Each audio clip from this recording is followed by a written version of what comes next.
14 फरवरी को एक मकान में दोबारा सामूहिक नमाज पढ़ी गई। यहाँ ना तो मंदिर बनेगा और ना ही मस्जिद। 200 हिंदू परिवारों ने पलायन करने की घोषणा कर दी थी। क्या आपकी आंखों में थोड़ा सा भी कानून का डर नहीं है? और यूपी में दंगा फसाद के लिए कोई जगह नहीं है। सरकारी भवन को ही बना लिया इबादत का घर, करने लगे नमाज अदा, वीडियो हुआ वायरल, मच गया हंगामा। ऐसे में सवाल ये कि कैसे आखिर हर जगह इस तरह की खबरें सामने आ रही हैं। कहते हैं आप किसी को समझा सकते हो, उसको सही गलत का ज्ञान दे सकते हो, लेकिन किसी का व्यक्तित्व नहीं बदल सकते। कुछ लोगों की आदतें कभी नहीं बदली जा सकती, वो अपनी आदत से मजबूर होते हैं।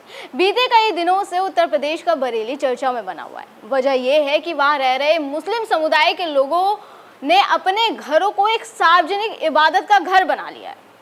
पहले हम इस खबर को लेकर चर्चा कर चुके हैं, आपको बता चुके हैं कि किस तरह वहां घरों के बाहर लोग आकर नमाज अदा करते हैं और किस तरह से वहां का हिंदू समुदाय पलायन करने पर मजबूर हो गया है और अपने घरों के बाहर मकान बिकाऊ लिखने पर मजबूर हो गया है। किस तरह से बरेली भी अब संभल की राह पर चलने को तैयार हो रहा है।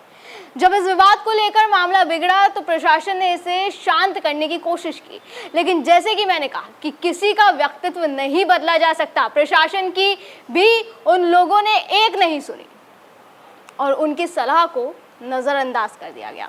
अब यही मंजर उत्तराखंड के जोशीमठ में भी दिखने को मिल रहा है।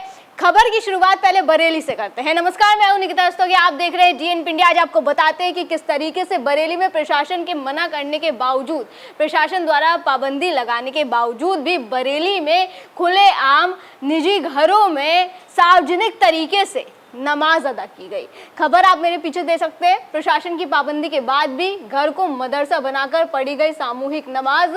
हिंदू पक्ष पलायन को मजबूर। बरेली के मोहम्मदगंज गांव में पुलिस तैनात। उत्तर प्रदेश के बरेली जिले के मोहम्मदगंज गांव में नमाज को लेकर शुरू हुआ विवाद अब तूल पकड़ता जा रहा है। प्रशासन द्वारा पाबंदी लगाने और मामला हाईकोर्ट में होने के बावजूद ये मामला दर्शकों हाईकोर्ट तक पहुंच गया, लेकिन उसके बावजूद भी एक जो विशेष समुदाय है वो रुकने को, थमने को नाम नहीं ले रहा है। प्रशासन हाईकोर्ट में होने के बावजूद 14 फरवरी को एक मकान में दोबारा सामूहिक नमाज पढ़ी गई। इसके बाद पुलिस ने शांति भंग के आरोप में कड़ी कार्रवाई की। पूरे गाँव में तनाव को देखते हुए भारी पुलिस बल भी तैनात कर दी गई।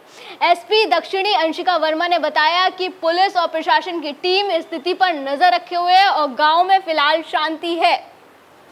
टीम नजर रखे हुए है, लेकिन फिर भी जो उनका कार्यक्रम है वो नहीं रुक रहा है। अगर उन्हें नमाज अदा करनी है, निजी घरों में नमाज सार्वजनिक तरीके से अदा करनी है तो वो कर रहे हैं। आपको बता देते हैं कि दरअसल ये विवाद की शुरुआत कब हुई, कहां से ये मामला तूल पकड़ता गया।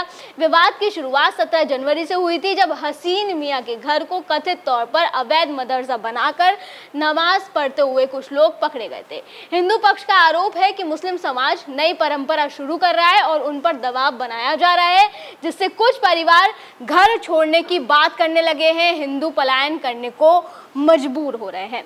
वहीं मुस्लिम पक्ष भी अपना पक्ष रख रहा है, मुस्लिम समुदाय भी अपना पक्ष रख रहा है। उनका कहना है कि वो सालों से घरों में नमाज पढ़ते आए हैं और ये उनका अधिकार है। बता दें कि इस गांव में दशकों पुराना समझौता है कि यहाँ ना तो मंदिर बनेगा और ना ही मस्जिद। फिलहाल मामला अदालत में है और पुलिस अधिकारियों से पलायन की खबरों को खारिज किया जा रहा है। जी हां, बरेली पुलिस लगातार सोशल मीडिया के जरिए, अपने सोशल मीडिया हैंडल के जरिए ये बात को खारिज कर रही है कि भाई पलायन तो नहीं हो रहा है। और ये जाहिर सी बात है कि पलायन नहीं हो रहा है, लेकिन वह हिंदू परिवार पलायन करने को मजबूर जरूर हो रहे हैं और उनकी तरफ से ये घोषणा भी कर दी गई है कि भाई अगर ये स्थिति जस के तस बनी रहेगी तो आने वाले समय में उन्हें मजबूरन पलायन करना पड़ेगा। ठीक वैसे ही जैसे कुछ समय पहले हमें संभल में भी यही चीज देखने को मिल रही थी। जो संभल का इतिहास है उससे आप सभी रूबरू हैं। अब यहाँ दर्शकों एक गौर करने वाली बात यह है कि जैसे कि मैंने अभी बताया कि यहाँ ना तो मंदिर बनेगा, यहाँ ना ही मस्जिद बनेगा, लेकिन उसके बावजूद भी निजी घरों को मस्जिद बनाने की कवायद चल रही है वहां पे और खुलेआम चल रही है। यही वजह है कि ये विवाद तूल पकड़ता जा रहा है और हिंदू पलायन करने को मजबूर हो गए। कुछ समय पहले ही मोहम्मदगंज गांव के 200 हिंदुओं ने, ये आप देख सकते हैं यहाँ पे 200 हिंदू परिवारों ने पलायन करने की घोषणा कर दी थी। मामले पर कार्रवाई भी हुई थी, वो भी आपको बताएंगे, लेकिन उससे पहले बता देते हैं कि उन्होंने योगी से क्या गुहार लगाई, यानी हिंदू पक्ष की योगी से क्या गुहार है। गांव वालों ने योगी आदित्यनाथ से न्याय की गुहार लगाते हुए कहा कि अगर सामूहिक नमाज पढ़ने घरों में बंद नहीं हुई तो वो मजबूरी में अंतिम विकल्प अपने घरों को बेचकर एक नया बसेरा बसाने की सोच रहे हैं। यानी कि उनका कहना है कि उनके पास फिर कोई ऑप्शन नहीं बचेगा। अगर ये स्थिति जस के तस बनी रहती है तो उन्हें आखिरकार वहां से जाना ही होगा और अपना एक नया बसेरा ढूंढना होगा। जब ये विवाद हुआ तो इस पर प्रशासन द्वारा कार्रवाई की गई, पुलिस द्वारा कार्रवाई की गई, 12 लोगों को हिरासत में भी लिया गया, इनका चालान भी काटा गया। तब तो ऐसा लग रहा था कि स्थिति यानी कि मामला अब शांत हो जाएगा, स्थिति नियंत्रण में है, लेकिन फिर से वही स्थिति देखने को मिली। सोशल मीडिया पर एक बार फिर से कुछ वीडियोस वायरल हुई जिसमें हिंदू पक्ष ये लिखता हुआ साफ साफ दिखाई दे रहा है कि मकान बिकाऊ है। अब देखिए, प्रशासन मना कर रहा है, पाबंदी लगा रहा है, लेकिन फिर भी मुस्लिम पक्ष नहीं मान रहा है। तो अब ये जबरदस्ती की अराजकता फैलाना नहीं है तो क्या है? क्या आपकी आंखों में थोड़ा सा भी कानून का डर नहीं है? और सबसे बड़ा सवाल तो ये है कि पाबंदी के बावजूद खुलेआम नियमों की अनदेखी कैसे की जा रही है। ये बात हम पहले भी कह चुके हैं कि घरों में इबादत करना, अपने ईश्वर को याद करने में कोई दिक्कत नहीं है। सब अपने घरों में पूजा करते हैं, हम लोग भी करते हैं, लेकिन समस्या तब पैदा होती है जब घर को निजी स्थान से एक अनौपचारिक धार्मिक स्थल बना दिया जाए। दिक्कत तब हो जाती है जब बाहरी लोग भी इसमें शामिल हो जाए, और ये दिक्कत और भी ज्यादा तब बढ़ जाती है जब बिना प्रशासन के अनुमति के काम किया जा रहा है, क्योंकि इससे धार्मिक संवेदनशीलता बढ़ती है, अफवाहें बढ़ती है, जिससे सावधान होने की जरूरत है। संभल की स्थिति हम देख ही चुके हैं, किस तरीके से वहां एक सुनियोजित तरीके से अराजकता फैलाई गई थी शाही जामा मस्जिद के सर्वे के दौरान। यहां तक कि समाजवादी पार्टी के नेता, संभल के सांसद ज़ियाउर रहमान बर्क का भी नाम इसमें शामिल हुआ था। रिपोर्ट भी साफ साफ बताती है कि किस तरह से जिले की डेमोग्राफी बदली गई।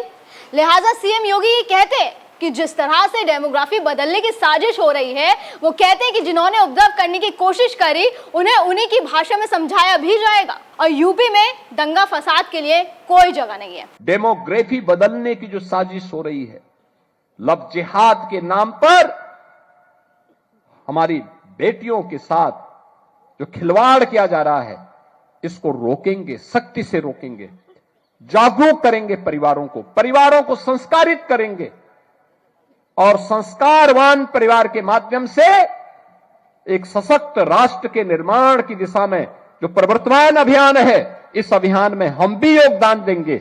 यह हमारे योगियों को, पूज्य संतों को और समाज के जागरूक नागरिकों को इस दिशा में आगे बढ़ना होगा। अभी परसों रामनवमी की तिथि थी। 25 करोड़ की आबादी यूपी में रहती है। 800 स्थानों पे रामनवमी के शोभा यात्रा थी, जुलूस भी थे, और साथ साथ इस समय रमजान का महीना चल रहा है, रोजा अफ्तार के भी कार्यक्रम रहे होंगे। कहीं भी कोई तू मैं में नहीं हुई।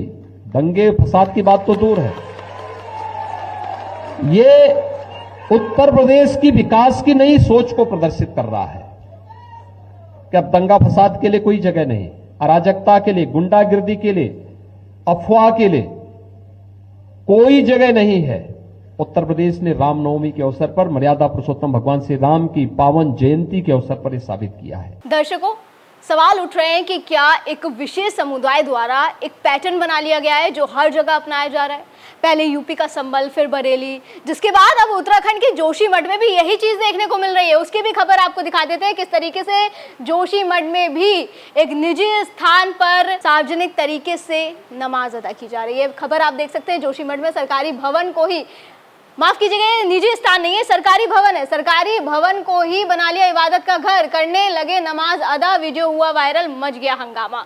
खबर क्या है, उत्तराखंड के जोशीमठ में एक बार फिर विवाद हो गया है। यहाँ नमाज पढ़ने को लेकर बवाल हुआ। दरअसल एक सरकारी भूमि पर बन रहे टीटी हॉल में लोगों के नमाज पढ़ने का सोशल मीडिया पर जोर शोरों से वीडियो वायरल हो रहा है।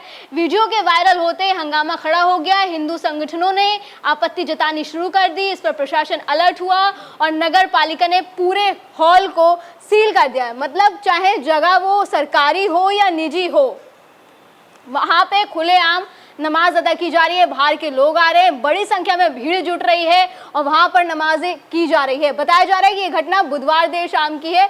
वीडियो सामने आने के बाद स्थानीय स्तर पर इसको लेकर चर्चा शुरू हो गई है और मामला संवेदनशील होता जा रहा है, जो जाहिर सी बात है होगा ही।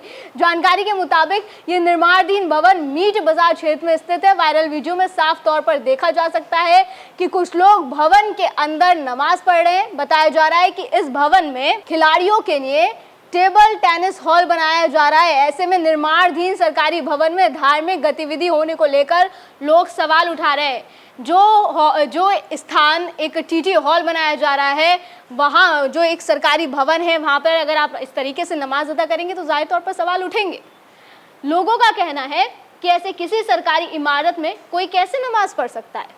पुलिस प्रशासन क्या कर रहा है? क्या नमाज पढ़ने वाले लोगों का सत्यापन किया गया भी है या नहीं? ये कौन लोग हैं जो एकाएक यहाँ नमाज पढ़ने आने लगे? हर बार नमाज पढ़ने वाले लोगों की संख्या बढ़ भी रही है और वो कैसे बढ़ रही है, ये भी एक अपने आप में बड़ा सवाल है।